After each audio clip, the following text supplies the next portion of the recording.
The thief comes only to steal and kill and destroy. I have come that they may have life and have it to the full. John 10:10. What do you need to see, Brian, that you don't already see? Your enemy and mine does not tolerate freedom. He doesn't sit by and watch his territory overrun by my people. He puts up a fight. But that resistance means you're moving in the right direction when you follow my voice. Anything stolen or destroyed is not me. I have come to bring life in its fullest expression. I am the gate. I am the shepherd. I provide access to the flock. I steward the flock. Israel is my flock. I have opened wide the gate to let those other sheep in. You are among those I have brought in. I am pleased with the work you have done. It has been a work of love, sincerity, hope, and faith. You did the best with the light you had. Simplicity, silence. I have brought out of harm's way you and your family. You are like a precious jewel, the finest and most valuable possession that I have preserved and set aside. You are holy unto me. My love for you and your family knows no bounds. Trust me in this process. Imagine the perspective of a priceless masterpiece. It is guarded, set aside. There is limited access to even see it, less to even touch it. If you were to ask the masterpiece what it was feeling, it may say alone or isolated or in the dark. But it was set aside to protect it, to guard it. It is dark because it's wrapped and bound to ensure it is undisturbed, to ensure it does not get damaged. And why is it wrapped, bound, and protected? Because it's in transit. It is being relocated. It is being carried with the most care to be elevated. It will once again be unwrapped, unveiled. These things binding the heavy layer of protection will be cut. The cover will be pulled back, the bubble wrap removed. With gloves, the guards will carefully mount it behind a thick glass case. It has a new audience. Only those who truly love and appreciate the artist will come to see it.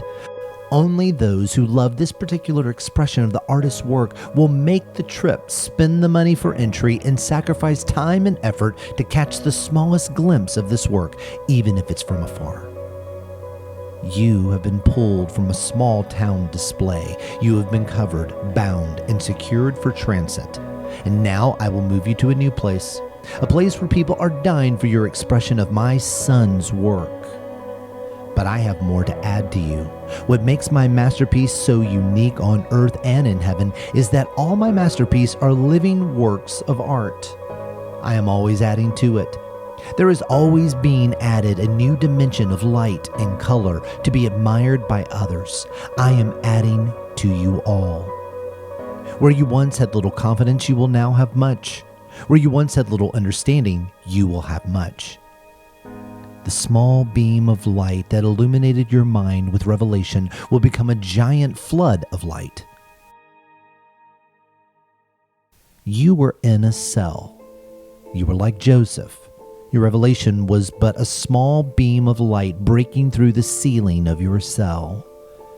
But I am taking you outside. The small beam of light that brought you joy, comfort, and delight while you were in that cell will now be as large as the open outdoors.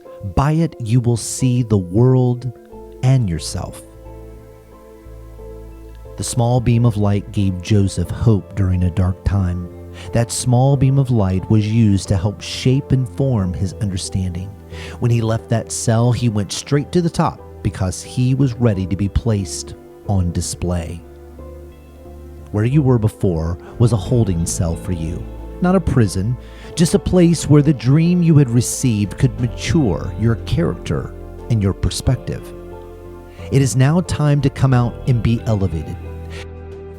Joseph's dream could never be fulfilled while in prison and without the prison. Joseph's dream was too large for his understanding at that time. But through time, his understanding and maturity caught up to his dream, and he was elevated. His parents and brothers bowed before him. He was honored in a place of authority that he did not acquire through his own will or efforts. At the right time, I, the Lord, elevated him. He made no efforts to justify himself. His character and fruit spoke all that was needed to others. and I will elevate you. There's the family, the prison, and then there's the palace. Each environment and stage and season were needed to advance Joseph. The time before and during your last season was all needed to bring you here. What was Joseph thinking before he was elevated? Had he resolved himself to be locked up forever? Yes, because true freedom is never found in the circumstance you find yourself in. True freedom is found in the perspective of truth you carry amid your circumstances. Before Joseph experienced his promotion, he received it in the Spirit.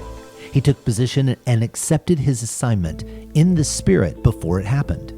Your promotion is inevitable. What will you do in the meantime? What you do reveals so much about what you believe and your maturity. Will you sit and wait? Will you scurry about solving this problem or that? I tell you all that is needed.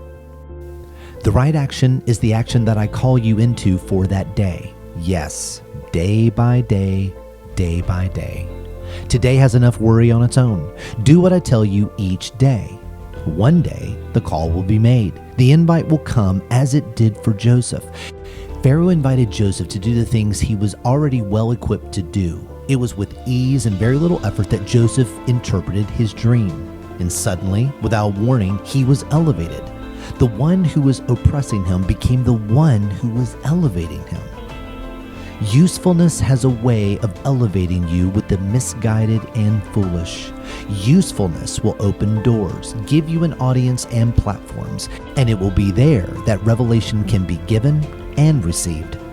Be useful for the sake of revelation. Be useful, proving your worth, and then be faithful to the revelation I have given you. Follow me into a mystery that will delight you. Follow me into the dark, only to be flooded with light. Take my hand and let me guide you through the wonders of caves and caverns. Every day is an adventure, and new discoveries of land, treasure, and events await. The world believes it has solved all mysteries and explained them all away. But what joy does that bring them? They have become staunchy adults and not interesting.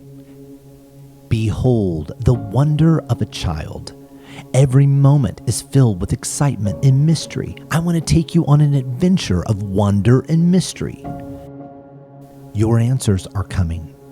What your heart has truly been seeking all these years will be revealed. I have hidden it from you because you were not ready to see it. But do you want a glimpse of it? Do you want to see it? On the national stage, I will set you. Your words will have power you did not earn. I will catapult you to new heights. Speak what I have told you. Speak what I have shown you and nothing else. You do not need someone else's perspective confusing your testimony. Your perspective is unique and glorious.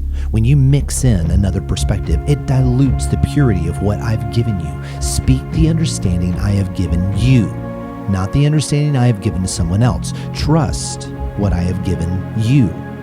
Your testimony of your revelation has an anointing to be received by the hearer.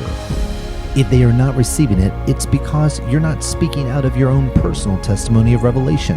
You must speak only what I give you. Now, if you meditate on this, you will quickly see the truth of what I'm saying. Stop trying to impress with your knowledge. Instead, impress them with your revelation.